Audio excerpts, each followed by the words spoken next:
ये मैं क्या सुन रहा हूँ अबू सुफियान? क्या ये सच है कि? जी हाँ, वो बिल्कुल सच है।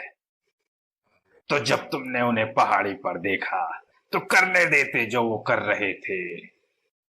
तो आप क्या सब कुछ जानते हुए भी शुतुरमुर्ग की तरह मुंह छुपा कर बैठे रहेंगे अब्बा जी? आग को हवा मत दो हिंद। ठीक है, तो आप जानते हैं ये एक आग है जो एक चिंगारे से भड़की है और अगर इसे हमने अभी ही नहीं बुझाया तो ये हमारे घरों को भी जला डालेगी। वो हमारे रिश्तेदार हैं हिंद, क्या हम अपने ही पैरों पर कुल्हाड़ी मारेंगे? अगर उंगली में कोई जख्म हो जाए और उसे खुला छोड़ दिया जाए, समझदारी इसी में है कि उस उंगली को काट दिया जाए ताकि अपने आप को बचाया जा सके। अगर कोई निजी तौर पर अपना कुछ फैसला लेता है तो उससे हमें क्या लेना देना? मोहम्मद, अगर ये उनकी खुद की मर्जी थी तो वो किसी पहाड़ पे जाते और वहां अकेले बैठ के इबादत करते, हमें कोई दिक्कत नहीं थी। लेकिन वो तो अपने दीन को आम करने में लगे हुए हैं। अब लोग भी उनसे जुड़ने लगे हैं, कुछ को तो हम जानते हैं और कुछ को हम नहीं जानते।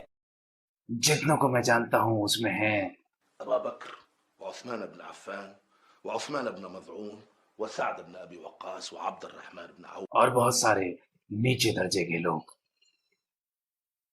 जो भी उनके साथ जुड़ रहा है वो हमारे साथ गद्दारी कर रहा है, और लोग जितना उनसे जुड़ेंगे वो हमारे खिलाफ होते जाएंगे। जितना लोग उनसे जुड़ेंगे उनकी ताकत उतनी ही बढ़ती जाएगी। लोग हमें मानते हैं क्योंकि हम अब्द शम्स कबीले वाले उन हाशिम कबीले वालों से दौलत में कहीं ज़्यादा आगे हैं।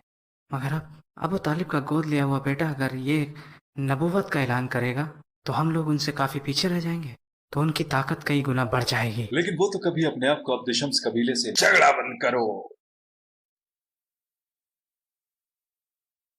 हम मोहम्मद के बारे में झगड़ा कर रहे हैं, जबकि अभी तक उन्होंने हमारे साथ अपने उस दीन के बारे में बात भी नहीं की। अभी हम में से चंद ही लोग उनकी पैरवी करते हैं। मेरी नजर में अभी हमें उनसे बात करने में पहल नहीं करनी चाहिए। हालांकि उनका ताल्लुक बनु हाशिम कबीले से है, लेकिन हम दोनों कबीले ही अब्दुल मनाफ की औलादे हैं। तो आपका कहना है कि आप मोहम्मद को ऐसे ही जाने देंगे जब तक कि वो हमारे लिए एक बड़ा खतरा ना बन हाँ, जाए? जब तक तो नहीं, जब तक वो हमारे लिए खतरा ना बन जाए। और अगर ऐसा होता है तो ऐसी सूरत में सारे कुरैशी कबीले मिलकर उनके ऊपर टूट पड़ेंगे। ऐसी सूरत में हम बनु हाशिम कबीले वालों से पूछेंगे या तो वो मोहम्मद को हमारे हवाले कर दें, फिर हम जो चाहें उनका वो करें, या फिर वो उनकी हिफाजत के लिए सामने आए। और अगर वो दूसरा रास्ता अख्तियार करते हैं तो सारे कुरैशी कबीले उन्हें छोड़कर हमारे साथ हो लेंगे और अब्दुल शम्स कबीले को सरदारी मिल जाएगी। सब्र से काम लो। नबूवत का ये ऐलान हमारे लिए या तो बहुत घाटे का सौदा होगा या बहुत फायदे का। देखना यह है कि हम कैसे तदबीर करते हैं। मेरा कहना तो यह है कि मेरी बात को ध्यान से सुनो और उस पर अमल करो।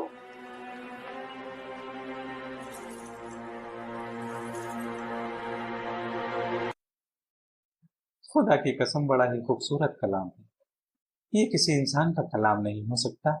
ऐसा लग रहा है जैसे मेरी आंखों पर पट्टियां बंधी थी और अब मैं सब कुछ देख सकता हूँ। हम सब एक खुदा की मखलूकात हैं। एक खुदा जिसने हम सबको एक जोड़े से पैदा किया है। वो एक खुदा जो हमें बराबरी का हक देता है। तख्लीक, हुकूक और फराइज में भी दौलत और बराबरी कोई फक्र करने की चीज नहीं। लेकिन अबू सुफियान और उसके परिवार वालों ने जो सलूक साद बिन अबी वक्कास के होते हुए आप लोगों के साथ किया, तो सोचो वो हमारा क्या हाल करेंगे अगर हमने उनके बताए तरीकों को छोड़कर नबी की इब्तिदा करनी शुरू कर दी तो। अम्मार के अब्बू, जब आपको सच्चाई का पता चल ही गया है, जैसा कि हमारे नबी ने बताया, तो अब आपको किसका डर है? हमारे साथी यानी मखजूम कबीले वालों का, या उनके खुदाओं का, या हमारे और आपके सरदारों का? हाँ, ये सच है कि मैं अबू हुदैफा के यहाँ गुलाम औरत थी। वो बड़े ही नेक दिल और ईमानदार इंसान थे। उन्होंने मुझे आज़ाद कर दिया और आपके साथ मेरा ब्याह भी करा दिया। लेकिन कुरैश की औरतें आज भी मुझे एक गुलाम की तरह ही मानती हैं। जब भी वो मुझे देखती हैं तो बस यही बोलती हैं कि वो देखो अबू हुदैफा की गुलाम औरत। अगर कोई मुझे अपने पास बुलाता भी है तो सिर्फ अपनी खिदमत कराने के लिए। उन्होंने कभी भी मुझे अपने पास बैठने का मौका नहीं दिया। मगर आज मुझे पता लग चुका है कि मैं किसी की गुलाम नहीं। मेरा मालिक बस वो एक अल्लाह है। अम्मार, मुझे नबी के पास ले चलो ताकि मैं भी इस्लाम कबूल कर लूं। और अगर तुम्हारे अब्बा नहीं जाना चाहते तो कोई बात नहीं, मैं आगे भी उनकी ऐसी खिदमत करूंगी जैसे पहले करते आई हूँ।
दिखाओ मुझे तुम क्या कर सकते हो।